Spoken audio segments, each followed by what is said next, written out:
네, 이게 뭐 연 끊는다가 사실 표현이 좀 그런데 저는 먼저 연락하지 않는다 이거예요. 뭐 연을 끊는다기보다는 팔순잔치가 있더라도 그렇죠. 그러니까 우리 아문현 씨는 팔순잔치를 위해서만이라도 해야 된다는 말씀하시잖아요. 그런데 이 동생 때문에 엄마하고 어머니하고 큰형 그 형하고 관계가 끊어졌나요? 지금 싸운 거는 형하고 동생 싸움이잖아요. 근데 형하고 엄마하고는 그거하고 상관이 없는 문제인데 끊겨져 있어요. 그런데 지금 여기서 팔순잔치를 위해서 화해한다가 아니라 그렇게 되려면은 동생이 형한테 찾아가서 팔순잔치에 와달라고 부탁을 해야 되는 상황이에요. 그렇죠. 예. 그러니까 이거는 화해의 문제는 아니다라는 거예요. 이 형이 어머니하고 관계가 끊긴 거는 그 형의 결정이고 동생과는 상관이 없는 문제라는 거예요. 동생이 나서서 해결될 문제가 아니기 때문에 액션을 취한다는 건 적절치 않다. 나중에 시간이 지나면 저는 그렇게 생각해요. 이 형이 아마 재산을 모르긴 몰라 탕진하게 되면 그때 이제 찾아오면 동생이 받아주면 될 것 같아요. 받아준다는 거는 찬성하지만 먼저 찾아가서 아쉬운 소리하고 그거는 아니다. 이렇게 만약 생각합니다. 이 형이 동생을 무슨 고소할 일이 생겼어요. 이 형이. 네. 그 장 변호사를 그 형이 의뢰인으로 했어. 그럼 이런 나쁜 형을 변호해 줄 거예요. 돈대원하게 좀 변호사는요. 변호사는 그런 게 있어요. 이게 이놈이 나쁜 놈인지 착한 놈인지는 사실은 둘째고 이 사람이 억울하냐, 이 사람의 권리가 침해됐냐 안 했냐 이걸 기준으로 일단 판단을 하게 돼 있어요. 이 사람이 나쁜 사람이라서 변호를 거부하지 못하도록 변호사법이 정하고 있어요. 그 사람이 억울하면 도와주도록. 그렇기 때문에 억울하면 도와줄 수도 있죠. 억울하면. 억울한 게 없으면 도와줄 이유가 경우에 따라서. 저도 이제 그 연을 끊는다는데 저는 사실 팔남매잖아요. 그래서 다 개성이 강하고 하다 보니까 뭐 이렇게 연을 끄는 정도는 아니지만 엄마가 별의별 모습을 다 봐요. 둘째랑 셋째랑 싸우면 안 보고 이번 설날 같은 경우도 셋째가 오면 둘째가 안 온다 그러고 그래서 30일부터 뭐 2월 2일까지 쭉 스케줄이 잡혀 있어요 엄마가. 오늘은 둘째 넷째 그 다음날 첫째 셋째던가 막 이러면서 근데 다 모아놓고 싶죠. 근데 안 맞는 거예요. 이렇게 있으면 뭐 이렇게 기쁜 일보다는 더 감정적인 게 뭔가 연이 되면 확 올라와서 나 갈래! 그러면서 다 집으로 가버리고 막 뭐 심하면 막 욕설도 왔다 갔다 하고 그런 걸 보면 엄마가 너무 속상한 거예요. 사실은 얼마 전에 저희 엄마도 이제 칠순잔치를 했는데 그때도 뭐 이렇게 사이가 안 좋은 상태였어요. 근데 이제 칠순잔치를 위해서 다 모였죠. 하고 많은 사람들이 오니까 잘 끝냈어요. 저희는 다행히 거기서 뭐 수박 왔다 갔다 하고 그런 건 아닌데 끝나고 나서 좋아지느냐?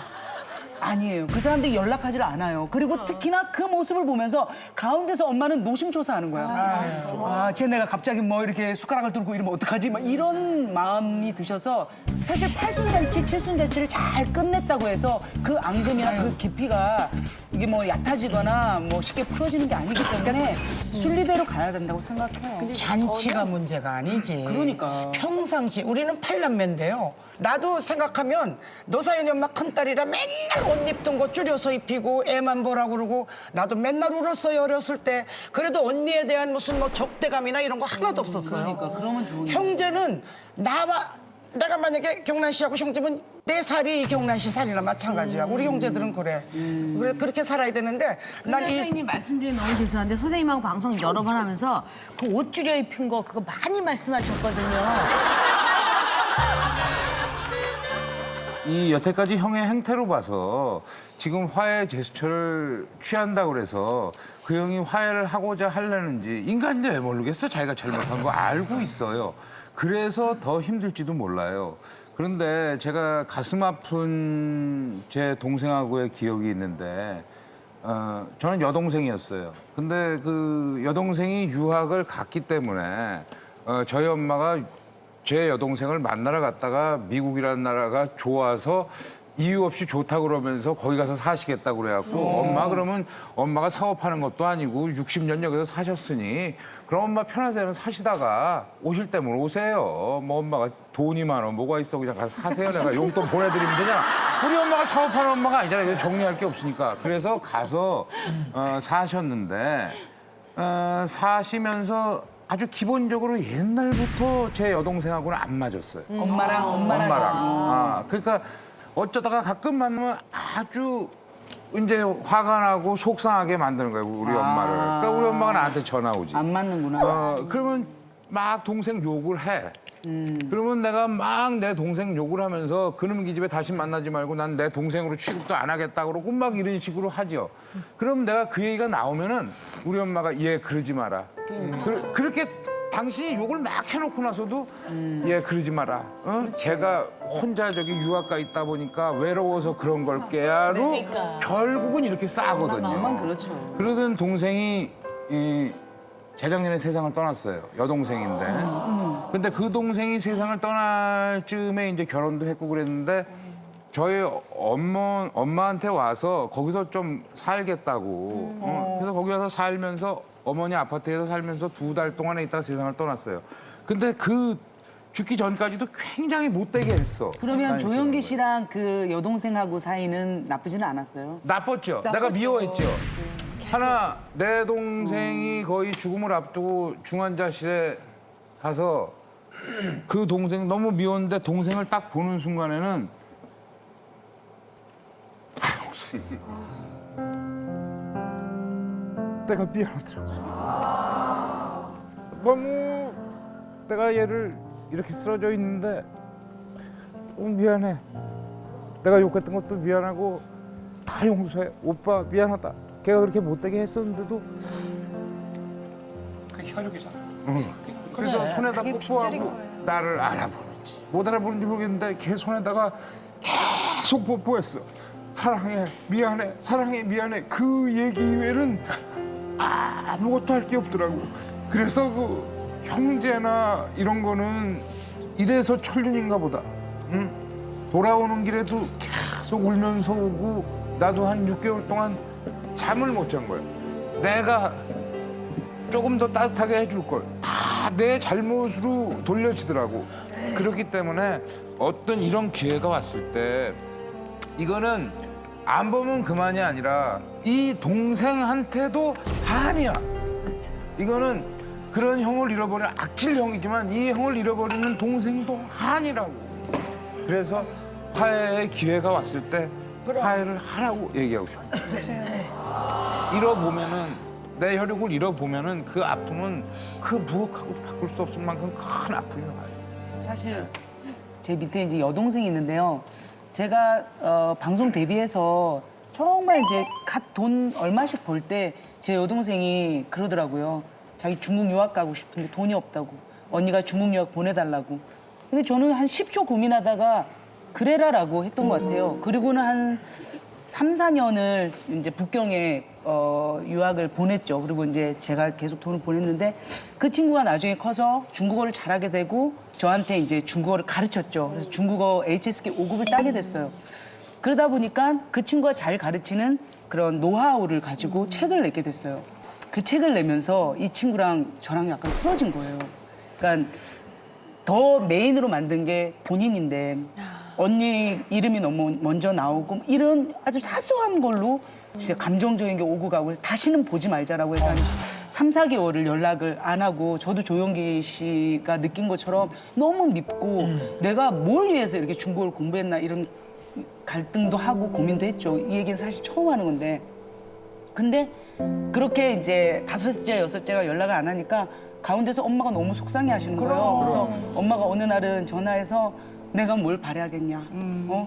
정말 잘 지냈으면 좋겠다 하면서 막 우시는 거예요. 그래서 제가 용기를 먼저 냈죠.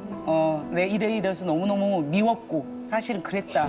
근데 우리 잘 지내보자라고. 그래서 엄마를 위해서 이제 화해를 했죠. 그래서 지금은 또 잘 지내요. 예, 예. 지금 이 큰아들이 마음만 돌리면은 그 집안은 평화롭게. 왜냐면 어머니 눈 감으신 다음에 그 앞에서 울고불고 후회도 소용없거든요. 그러니까 있을 때 시간이 잘해야 얼마 없다고요. 되는데. 저는 좀 버전을 이제 조금 좀 다른 버전으로 한번 가보겠습니다. 여기서는요 일단은 그 형이 원래 그냥 그런 형님이잖아요. 어려서부터 그런 형인 걸 알잖아요. 그러니까는 여기에 가서 이 형이랑 화해를 하려고 그러는 것이 아니고 형님한테 시원하게 던지는 겁니다. 팔순이 형님 언제니까 이때까지 우리가 어머님을 위해서 이때까지만 우리가 관계를 유지를 하자. 그리고 어머니 돌아가시면 끝이니까 그때 안 보고 살면 되지 않냐. 어머니 살아 계신 동안만은 우리가 그때까지만 지켜드리자. 이렇게 그냥 솔직히 얘기하는 게 나을 것 같아요. 마음은 예. 그게 맞는데 예. 그 가서 전달하는 방식은 약간 다르게 할 필요는 있어요. 마음은 다 그게 맞아요. 다 맞는데 전달하는 방식을 그 왜곡 그대로 가면은 더 문제가 생길 수 그렇지. 있기 때문에 네가 뭔데, 그것만 이거. 살짝 마음은 다 똑같아요. 이 세상의 형놈들이 나쁜 놈들이야 진짜. 양재진 원장님은 어떻게 생각하세요? 이 형 같은 경우에는 전형적으로 그 스포일드 차일드라고 그러죠. 부모에 의해서 망쳐진 아이, 그리고 채 어른이 못된 채로 그따구로 계속 성장을 해버린 잘못된 어른인데, 이 형은 가장 큰 문제가 지가 뭘 잘못하는지, 심지어 지가 잘못했는지도 모를 가능성이 크다는 거예요. 항상 지금까지 자기는 굉장한 관대함 속에서 항상 이해받고 위로받으면서 살아왔던 인간이기 때문에 자기가 하는 행동에 대해서 자기 행동이나 자기 자신을 객관화시켜서 자기가 어떤 행동, 어떤 말을 하고 있고 이게 다른 사람들이 어떻게 비춰지는지에 대해서 객관적으로 판단할 수 있는 능력이 성장이 전혀 안 된 사람이라고 생각이 돼요.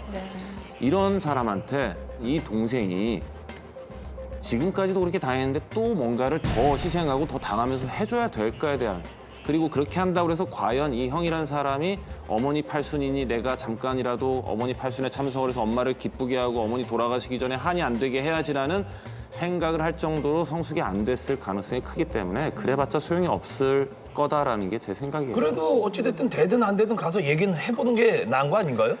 얘기를 하면요. 예. 왜냐하면 이 동생 입장에선 내가 참고 가는 거예요. 내가 희생을 한다고 가요.